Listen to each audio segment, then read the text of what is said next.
Bonjour, je me présente. Annie Dufour, courtier immobilier agréé pour Remax Énergie. Il fait super beau aujourd'hui, donc j'en profite pour faire ma capsule à l'extérieur. Mon sujet cette semaine portera sur cette fameuse phrase que l'on retrouve de plus en plus souvent sur les fiches descriptives des propriétés en vente présentement. Je parle de cette phrase qui dit que la vente est faite sans garantie légale de qualité, au risque et péril de l'acheteur. Eh bien, sachez, vendeur, que cette phrase effraie de beaucoup vos acheteurs potentiels. Donc, petit conseil à prendre en considération avant de vouloir vous en libérer. Qu'est-ce que ça veut dire, la garantie légale? Eh bien, c'est qu'un acheteur qui vend un immeuble doit garantir que son immeuble est exempt de tout vice de titre et de tout vice caché, euh, sauf ceux qui ont été divulgués avant la vente. C'est ça, une garantie légale. Et puis, elle comporte deux volets. Le premier volet, c'est la garantie du droit de propriété. Puis, j'entrerai pas trop dans les détails pour ce volet-là. Je vais plutôt me diriger vers la garantie légale de qualité. Puis, elle, ce que ça veut dire, c'est que le vendeur doit garantir que son immeuble est exempt de tout vice au moment de la vente ou qui le rendrait impropre à l'usage ou qui en diminuerait à tel point son utilité que l'acheteur ne l'aurait jamais acheté s'il l'avait connu. Par contre, le vendeur n'a pas à garantir les vices qui sont connus ou les vices qu'un acheteur prudent et diligent aurait pu constater.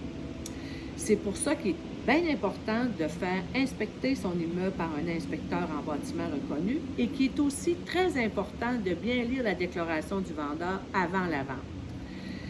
Là, je vais essayer de vous expliquer, de faire la différence entre un vice caché et un bris par l'usure du temps. Un vice caché, c'est vous achetez une propriété et puis les murs au sous-sol sont recouverts d'un styromousse pour l'isolation.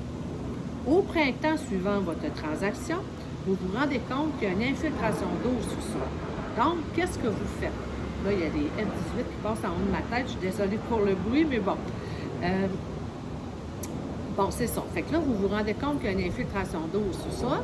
Et puis là, qu'est-ce que vous faites? Bien, vous allez enlever l'isolation. Et puis là, vous vous apercevez une belle grande fissure sur la fondation. Puis c'est ça qui vient créer l'infiltration d'eau. Donc, malgré que vous avez fait inspecter par un inspecteur en bâtiment reconnu, et puis que vous avez bien lu votre déclaration du vendeur, puis qu'il n'y a jamais eu mention d'une infiltration d'eau avant par votre vendeur, bien, c'est ça un vice caché. Là, vous êtes vraiment devant un vice caché. Pour ce qui est d'un vice, pas d'un vice, mais d'un bris par l'usure du temps, eh bien, on va parler d'exemple d'un drain français qui a une durée de longévité de entre 30 et 40 ans. Bien, si vous achetez une résidence, puis que le vendeur n'a jamais procédé au changement du drain, et puis ça fait près de 30 ans qu'il est propriétaire, bien, tu sais, c'est pas un vice caché, là. Vous pouvez facilement vous dire qu'il va y avoir un drain français à changer dans les années qui s'en viennent, donc vous avez à le prévoir dans votre transaction, hein, dans votre prix offert. Bon, fait que c'est ça la différence. Donc, pour ce qui est du drain, vous n'avez pas de recours contre votre vendeur. Puis pour ce qui est de la fissure dans la fondation, bien, vous n'avez pas de recours contre votre vendeur si vous avez acheté sans cette fameuse phrase qui vient dire que la vente est faite sans garantie légale de qualité au risque et péril de l'acheteur. Cette fameuse phrase, elle devrait se retrouver sur une reprise de finances. Pas elle devrait. Toutes les reprises de finances sont vendues sans garantie légale de qualité au risque et péril de l'acheteur. Une vente de succession. Puis même des fois, bien, les personnes âgées, hein, ils vont vendre sans garantie légale parce qu'ils ne veulent pas laisser leur succession avec des recours futurs. Mais cette fameuse garantie, quand on l'enlève, il faut en diminuer le prix de notre maison. Hein? Ça ne vaut pas la même chose que quelqu'un qui donne la garantie légale. Selon JLR, une garantie légale vaut entre 8 et 11 du prix de vente. Donc, si on se dit qu'une maison vaut 250 000 bien, la diminution de prix équivaut entre 20 et 25 000. Fait que c'est pas rien.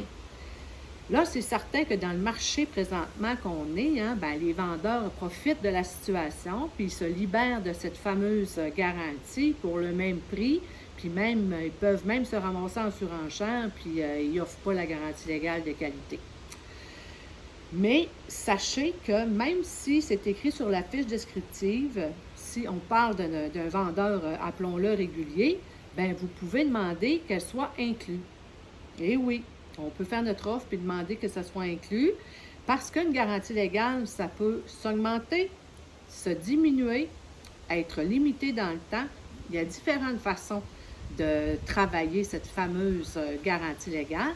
Et puis, c'est ce qui va faire le sujet de ma capsule la semaine prochaine. Je vais parler de la garantie intégrité que Remax offre. Et puis, je peux vous dire que moi, je travaille beaucoup avec cette garantie-là. Je l'offre à mes clients. Et puis, c'est aussi bon du côté de l'acheteur que du côté du vendeur. Fait que soyez là la semaine prochaine. C'est un rendez-vous.